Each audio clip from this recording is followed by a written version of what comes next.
اس لیے حدیث پاک سنا رہا تھا کہ آقا کریم صلی اللہ تعالی علیہ وآلہ وسلم سے شاعر نے پوچھا یا رسول اللہ صلی اللہ تعالی علیہ وآلہ وسلم ما یباعدنی من غضب اللہ، اللہ تعالیٰ کے غضب و جلال سے کون سی چیزیں جو مجھے بچا لے گی؟ آپ نے فرمایا لا تغضب، غصہ چھوڑ دو، تم غضب کو، جلال کو، شدت پسندی کو ترک کرتے جاؤ گے، رب کائنات جل جلالہ کی طرف سے بھی تیرے اوپر مہربانی کا نزول ہوتا چلا جائے۔ اب ایک بڑی پیاری حدیث طیبہ آپ کی بارگاہ میں پیش کرتا ہوں، آپ کی خدمت میں، کہ آقا کریم صلی اللہ تعالی علیہ وآلہ وسلم نے ارشاد فرمایا لیس الشدید بالسرعہ، اصل میں پہلوان وہ نہیں ہے کہ جو کشتی کے میدان میں اترے اور اپنے مخالف کو چیت گرا دے، پچھاڑ دے، اس کو گرا دے،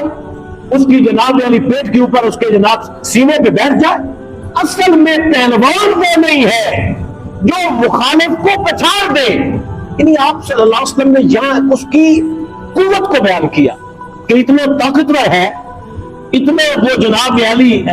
توانائی ہے اس کے بدن میں کہ مخالف کو چت گرا دیتا ہے، مخالف اس کے سامنے کھڑا نہیں ہو سکتا۔ آپ نے فرمایا توانائی اگر دیکھنی ہے، اس کے اندر واقعہ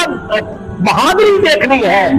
انما الشدید الذی یملک نفسہ عند الغضب، یہ دیکھیں کہ غصے کے وقت کیا کرتا ہے۔ اتنا بڑا پہلوان تھا، سامنے کھڑا ہی کوئی نہیں ہو سکتا تھا،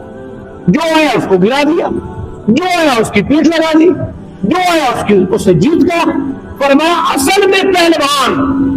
اصل میں طاقتور شخص وہ ہے کہ جو اپنے غصے پہ قابو رکھتا ہے، جس کا اپنے غصے کے اوپر کنٹرول ہے۔ یہ کون سی پہلوانی ہے کہ لوگوں کو گرا دیا جائے؟ پہلوانی اسے کہتے ہیں کہ شدید غصہ ہے لیکن وہ اپنے غصے پہ کنٹرول کرتا ہے، وہ اپنے غصے کو پی جاتا ہے اور اس کے اندر برداشت موجود ہے، اس کے اندر حوصلہ ہے، وہ جناب علی ایسے حوصلے والا جوان ہے کہ اپنے غصے کو قابو میں رکھ سکتا ہے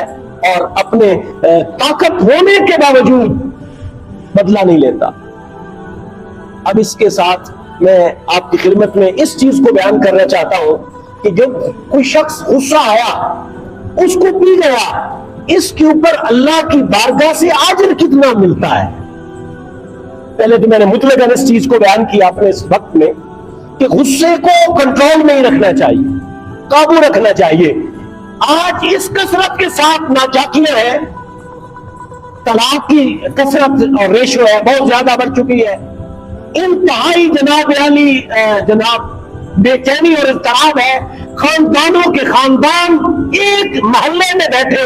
ایک گلی میں بیٹھے، ان کے اندر جناب یعنی اس قدر ماحول بن چکا ہے کہ اس غصے نے گھروں کے گھر تباہ کر دیے۔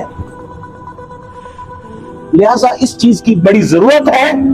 کہ ہم اپنے اندر حوصلہ پیدا کریں۔ ہم معاشرتی زندگی گزارنا چاہتے ہیں اور سکون والی زندگی گزارنا چاہتے ہیں تو اس صفت کو اپنے اندر پیدا کریں، آپ کو انشاءاللہ عز و جل بڑی کیفیت ملے گی، بڑا سکون ملے گا، آپ کی روحانی طور پر بھی آپ کو بڑا مزہ آئے گا۔